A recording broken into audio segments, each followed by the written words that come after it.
ৰাজ্যত বৃদ্ধি পাইছে কৰোনাত আক্ৰান্ত লোকৰ সংখ্যা সমান্তৰালভাৱে কামৰূপ জিলাতো ইজনৰ পাছত আনজনকৈ কোভিডত আক্ৰান্ত লোকৰ সংখ্যা বৃদ্ধি পোৱা পৰিলক্ষিত হৈছে। শেহতীয়াভাৱে IIT গুৱাহাটীত কোভিডে গণসংক্ৰমণৰ ৰূপ ধাৰণ কৰিছে। IIT গুৱাহাটীৰ শিক্ষাৰ্থী আৰু অধ্যাপকসহ ভালে সংখ্যক লোক কোভিডত আক্ৰান্ত হোৱাৰ পিছতে এতিয়া জিলাখনত এক আতংকময় পৰিৱেশৰ সৃষ্টি হৈছে। এই মুহূৰ্তত মই কামৰূপ জিলা উপায়ুক্ত কাৰ্যালয়ত আছোঁ। উপায়ুক্তগৰাকী মোৰ লগত আছে। জিলাখনত কেনেদৰে জিলা প্ৰশাসনে কোভিডক ৰোধ কৰাৰ বাবে পদক্ষেপ গ্ৰহণ কৰিছে জানিবলৈ যত্ন কৰিম। ছাৰ, যিহেতু বৰ্তমান সমগ্ৰ ৰাজ্যৰ সমান্তৰালভাৱে জিলাখনতো কোভিডত আক্ৰান্ত ৰোগীৰ সংখ্যা দিনক দিনে বৃদ্ধি পোৱা পৰিলক্ষিত হৈছে। কোভিডৰ সংক্ৰমণ ৰোধৰ বাবে জিলাখনত আপোনালোকে কেনেধৰণৰ পদক্ষেপ গ্ৰহণ কৰিছে? বৰ্তমান আমাৰ মেইন কেছেছবিলাকে IIT গুৱাহাটীৰ ভিতৰতে এটা হটস্পট হিচাপে আমাক সেইটোৱে আমি দেখা পাইছোঁ। তো তাতে এতিয়ালৈকে 60 কেছেছ আমি কোভিড টেষ্ট পজিটিভ পালোঁ। তো তাৰে আমি ইমিডিয়েটলি IIT গুৱাহাটীক এটা কণ্টেইনমেণ্ট জোন হিচাপে আমি ঘোষণা কৰিলোঁ আৰু তাৰে ভিতৰতে আমি এটা হস্পিটেলো এটা খুলি মানে তাতে কোৱাৰেণ্টাইন কাম ট্ৰিটমেণ্ট ফেচিলিটি আমি তাৰ ভিতৰতে আমি প্ৰভাইড কৰি আছোঁ। বাকী জেগাত আমি যিমান কেছ পাইছোঁ সেইটো স্পৰাডিক কেছেছ দুই এটা পাইছোঁ। বাকী জেগাত আমি ভয় খাব লগা চিটুৱেশ্যন হোৱা নাই, কিন্তু এই IIT গুৱাহাটীৰ এক্সপিৰিয়েঞ্চটো আমাক এটা সাজু হ'ব লগা সময় আহি গ'ল বুলি আমাক মনত পেলাই দিয়ে। যিহেতু বিভিন্ন প্ৰান্তৰ পৰা লোকসকল জিলাখনলৈ আহিছে, বহিৰাজ্যৰ পৰা অহা লোকসকলক বা যি ফ্লাইটেৰে যিসকল আহিছে বা ট্ৰেইনেৰে যিসকল আহিছে তেওঁলোকক পৰীক্ষা কৰা হৈছে নেকি?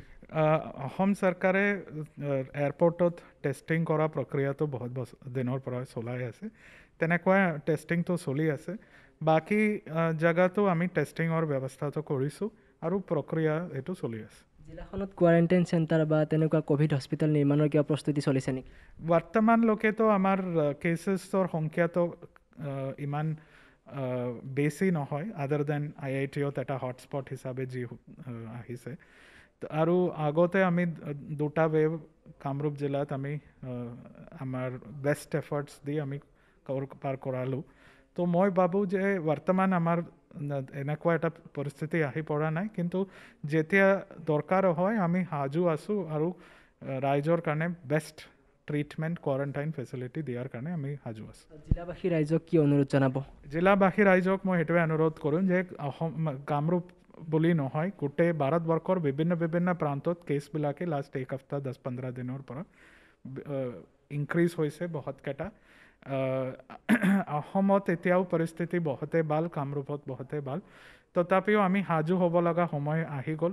ৰাইজক মই এইটোৱে অনুৰোধ কৰিম যে আমাৰ সামাজিক দূৰত্ব, কোভিডৰ যিমান নীতি নিয়ম আৰু প্ৰট'কল আছে, সামাজিক দূৰত্ব হওক, মাস্ক পিন্ধোৱা হওক, ইয়াৰ চেনিটাইজাৰ ব্যৱহাৰ কৰা হওক, ইয়াৰ যদি কোনোবা ভেকচিন লোৱা ৰৈ গৈছে, ছেকেণ্ড ভেকচিন যদি লোৱা নাই, ইয়াত নিজৰ সন্তানে যদি 15ৰ পৰা 18 বছৰৰ মাজত আছে, তেতিয়া তেওঁলোকৰ ভেকচিন লোৱাৰ কাৰণে এনকাৰেজ কৰিব লাগে আৰু সেইটো ল'ব লাগে বুলি মই অনুৰোধ কৰিছোঁ। নিশ্চয়কৈ ধন্যবাদ জনাইছোঁ। ইতিমধ্যে উপায়ুক্তগৰাকীয়ে উল্লেখ কৰিলে যে জিলাখনৰ যিসকল লোকে বৰ্তমানে কোভিডৰ নীতি নিয়মাৱলীসমূহ মানি চলা নাই, তেওঁলোকক কোভিডৰ যিসমূহ নিয়মাৱলী আছে সেইসমূহ মানি চলিবলৈ অনুৰোধ জনাইছে। তাৰোপৰি আটাইতকৈ ডাঙৰ খবৰটো হ'ল যে IIT গুৱাহাটীত শেহতীয়াভাৱে কোভিডে গণসংক্ৰমণৰ ৰূপ ধাৰণ কৰিছে। IIT গুৱাহাটীৰ শিক্ষাৰ্থী আৰু অধ্যাপকসহ ভালে সংখ্যক লোক যিহেতু কোভিডত আক্ৰান্ত হৈছে, IIT গুৱাহাটীক ইতিমধ্যেই জিলা প্ৰশাসনৰ তৰফৰ পৰা কণ্টেইনমেণ্ট জোন ঘোষণা কৰা হৈছে। IIT গুৱাহাটী কেম্পাছৰ ভিতৰত কোভিডৰ হস্পিটেল স্থাপন কৰা হৈছে। ইতিমধ্যে যিসকল লোক IITত আক্ৰান্ত হৈছে তেওঁলোকক তাতে চিকিৎসা প্ৰদান কৰা হ'ব, তেওঁলোকক স্বাস্থ্য বিভাগে নজৰত ৰাখিব। এনেদৰেই জিলাখনত বৰ্তমান ইজনৰ পিছত আনজনকৈ কোভিডৰ সংখ্যা বৃদ্ধি পোৱাত জিলা প্ৰশাসনে কোভিডক প্ৰতিৰোধ কৰিবলৈ বিভিন্ন পদক্ষেপ গ্ৰহণ কৰা বুলি জিলা উপায়ুক্তগৰাকীয়ে সদৰি কৰিছে।